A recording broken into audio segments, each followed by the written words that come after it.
commutes and frustration for so many. We're talking about the morning in Portsmouth where standing high water forced police to close several ramps, one of them Frederick Boulevard. That's where Chris Horn joins us from tonight. Chris?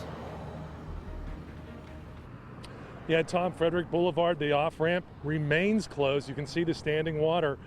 It was really enough to disable vehicles and so forth this morning, and some people tried to get through it, some didn't.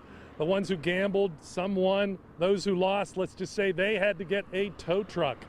About a foot of water was enough to disable vehicles, as I mentioned, because 17 Frederick Boulevard was open itself, even though the off-ramp was closed.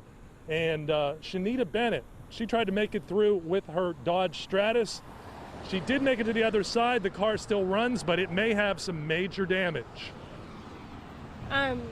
Distraught. I've been in my car since 9 o'clock this morning here. No kidding. Yeah, and waiting. What's the problem? Just the water is just too deep. But I mean, what's the problem with the car? Oh, steering is messed up now. I'm assuming from trying to turn and drive slow in the water. And at least that car runs. We saw other cars that were disabled entirely. A Volkswagen Jetta was here all day. He just got a tow about 5:30. He was disabled at 9 this morning. He spent the entire day with his car. So that's the situation here at Frederick Boulevard. Off-ramp still closed from I-264 westbound as you come out of the tunnel. Now let's see what's going on in Norfolk. Let's go to the Vauxhall section and my colleague Ava Hurdle. Ava? Well, Chris, we can tell you that floodwaters, no question, made for a tricky commute for drivers this morning. That is, until the storm drains had a chance to work and get those high waters off the streets.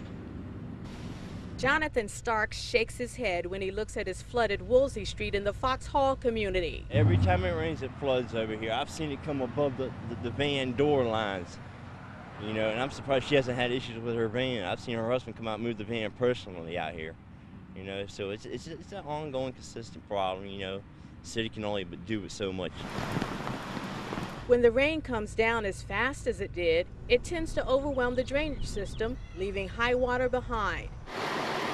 City public works crews were kept busy trying to clear debris to help the floodwater flow. They found out that these structures were all covered in water, and then they came out to the ditch and they saw that the ditch was holding water. And they put the nozzle in and they blew the nozzle through the system, which broke the stoppage, and as you can see, the water's running. He says leaves, pine straw, even trash can quickly clog the drainage system. And as we drove around the city late afternoon, we found most of the streets had been cleared of high water. We're live in Norfolk. Ava Hurdle, 10 on your side.